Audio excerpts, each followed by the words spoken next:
What's going on, everyone? Welcome back to the Scale News Update. If you're not familiar with the show, this is where we talk about the news topics that happened over the last week in the scale world of RC. This last week was a busy week, so let's jump into all of the topics. First topic for this week is from Kyosho, and Kyosho is releasing a trail-aimed version of the Blizzard 2.0 platform. This one's called the Trail King. Now, this is the Blizzard 2.0 platform underneath with a truck-inspired body on top with kind of like a utility bed. It's like maybe Unimog-esque for the body, just kind of an out there little design or platform base for the Blizzard 2.0 to be aimed a different way.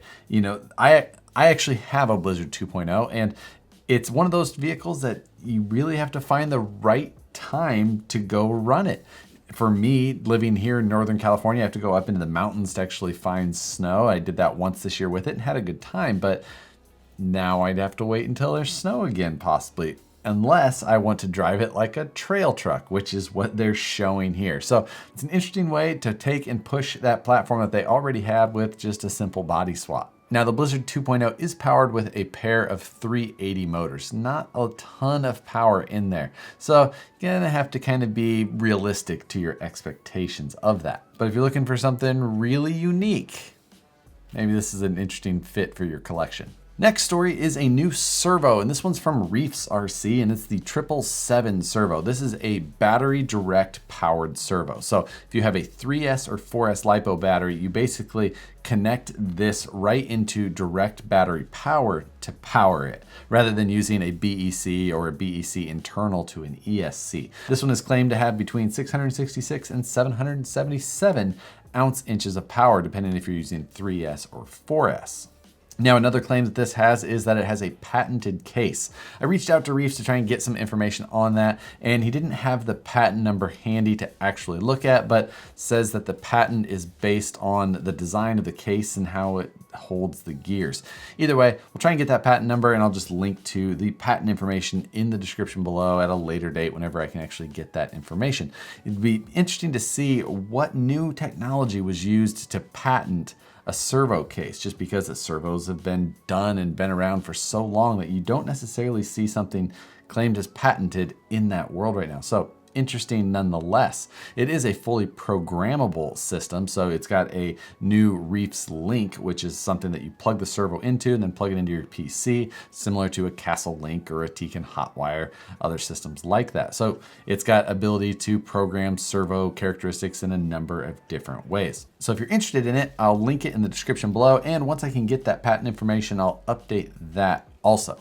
Next, we've got a new body from Loops RC, and this is an FJ45 Troopy body. This is kind of like a wagon-esque two-door still FJ45 body. It just looks cool. Long wheelbase, hard body, nice detail on it. It is expensive at over $200 US, but for you custom builders who are looking for something super unique, this is definitely a cool body. Like I said, this is a hard body. It says it's a black hard plastic body, so I assume injection molded of some sort. But regardless, it's just a cool body, a cool option that's out there. And if you're just looking for something maybe a little bit different than what you're used to seeing, check out some of Loop's other bodies. They've got a number of unique bodies. I don't know why I personally felt like this body was so cool and interesting, just being a two-door, long body SUV style, I don't know, troop carrier, troopy. I don't know where troopy came from, but either way, cool body. Man, like I said, check them out. Check out some of their other bodies. Lots of cool options.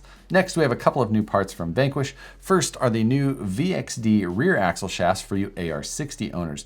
These new axle shafts have a 6mm stub shaft at the outside of the rear axle where the pin goes through. The increased diameter of the shaft through the pin area gives you over 60% more material through that cross pin area, giving you a ton more strength and really helping to eliminate bent stub shafts, which can be a huge problem in AR60s with big tires, lots of power coming off of much larger obstacles than sometimes 1.9s will. These also have a different inner tang style to give you, again, more cross-sectional area to help with snapped tangs. Now, because of the design difference between a stock tang and these new VXD shafts, these also include a locker, which will mount up to any of your HD or stock style gears. Included with those parts are also bearings for the outer shafts since they're a larger diameter, new hexes, and new larger wheel nuts because these use an M5 thread compared to a standard M4. So if you're looking to beef up the rear shafts on your AR60 based vehicle, these might be a good option for you, and I'll link to them in the description below. And next from Vanquish is some simple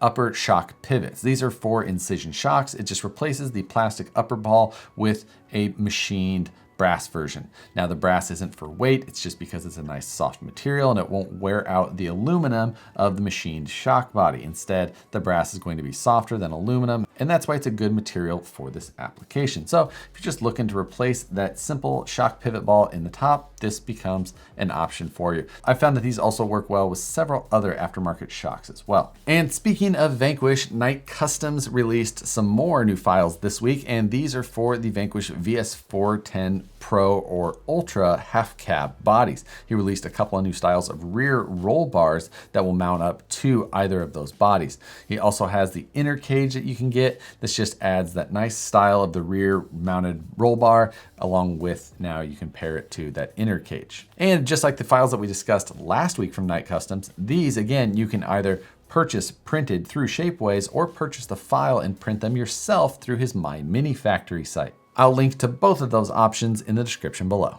And then this week we had a new release from Cross RC, and this is the UT4. Now, this was an interesting product release.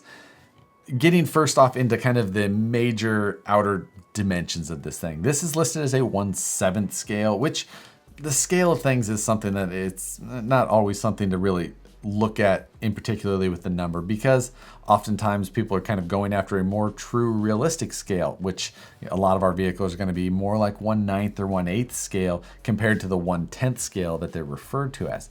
But this one does seem to be larger, as the wheels and tires that come on this a little bit funky. We have a 2.6-inch diameter wheel, and then of course some larger tires to correspond with that. Now this is an independent front suspension, trailing arm solid axle rear suspension on what looks a lot like an Axial Wraith chassis. Way too much like an Axial Wraith chassis. It's another one of those that rather than just coming up with a unique design, they copied a design of a chassis, which the Wraith chassis, it's okay, but it doesn't look that good.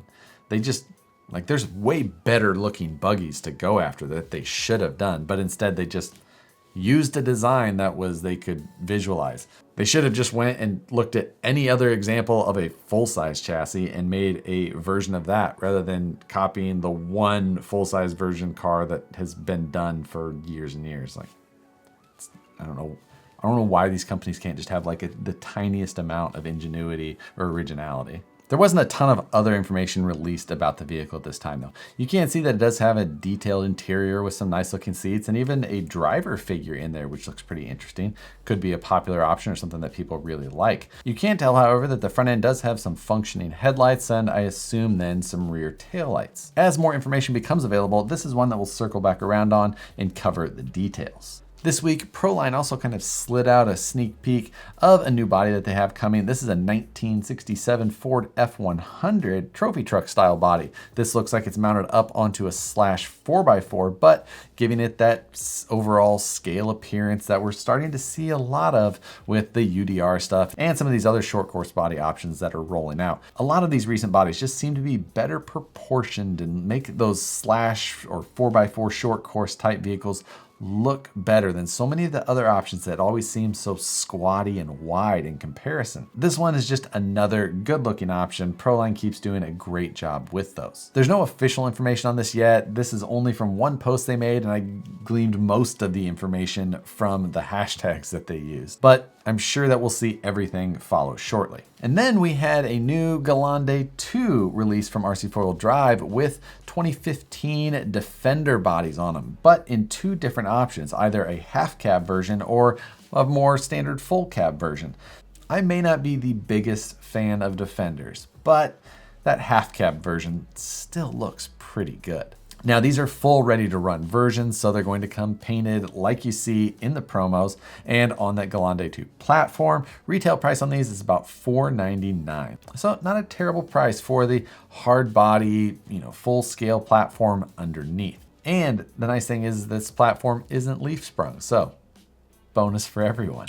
And then for the last news or not news story of the week, I would like to bring your attention to my new scale dumpster up here. If you haven't seen a scale dumpster before, this is what one looks like.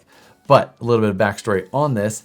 If you don't follow Turks and Jerps on Instagram, you absolutely should, and I'll link to his profile below. But he makes awesome actual toy trucks as well. But he's also been making little miniature scale dumpsters recently, and I've always been just a little bit obsessed with them. I always thought they were super cool. And then in the mail last week, as a surprise, a miniature scale dumpster of my own arrived. And I'd like to show you guys around this. Now on the front, obviously the Harley logo, duh. And then for those who are not Office fans, this is Prison Mike from one of the Office episodes, which is, unbeatable. Now this whole thing is made out of a combination of styrene and wood and a little bit of 3D printing and then hand painted and weathered to look awesome like you see it here. It's even got like the scratch marks where the fork truck would have been loading it and super miniature scale hand done welding marks that are put in there. A Tiger King reference here. It says Carol did it. Some spray paint style touch up on the side. On this side, you can see the nice Jeep grill that he added here with the sucks on the bottom. The Scranton Flasher wanted poster here, which is then plastered many more times on the back and with a nice inspirational saying of hope grows in a dump. It's also fully functional with actual working lids and a wire hinge across the back and a SBG-esque plaque on the bottom that says Turks and Jerps by Pardon My Noob 2020. And the lids, of course, are also extremely scale appropriate and amazing at the same time. So I felt like it was an amazing gift and one of my cherished possessions now. I had to reorganize and redo my shelving back here just so that it got its own place perched at the very top. If you don't follow him and you're on Instagram, you absolutely should. He also posted a picture of when he was building this on there. And I think you should all go find that post and make some sort of funny comment on there for him. But for real, it's a crazy awesome gift. Thank you, Richard. And then let's just seamlessly transition from that into this week's question. But this is actually a question I saw online this week, and I thought it was just kind of a fun or an interesting topic to just kind of get some discussion started. And that is, what is your unpopular opinion about something in RC? And what I mean by that is, what is something that you feel that isn't necessarily either the norm or the way that most people would think? Obviously, for me, I have many, and you guys hear about them all the time, from my complaining about people's overuse of brass to other people's design styles, just in general. I have a lot of opinions. I make a lot of videos, and therefore I form a lot of opinions. It just happens that way. But I want to hear what your guys' unpopular opinions will be. There was some really good comments in that thread that I saw, so expecting some good comments from you guys as well. But with that, thanks everyone for watching. This was the 101st episode of the Scale News Update. Thanks everybody for the support. Thanks for everyone for coming and checking them out. As always, if you enjoyed the Scale News Update, hit the like button, subscribe if you're not already, hit the notification bell so you see the videos as soon as they get uploaded. Thanks again for watching, and we'll see you on the next one.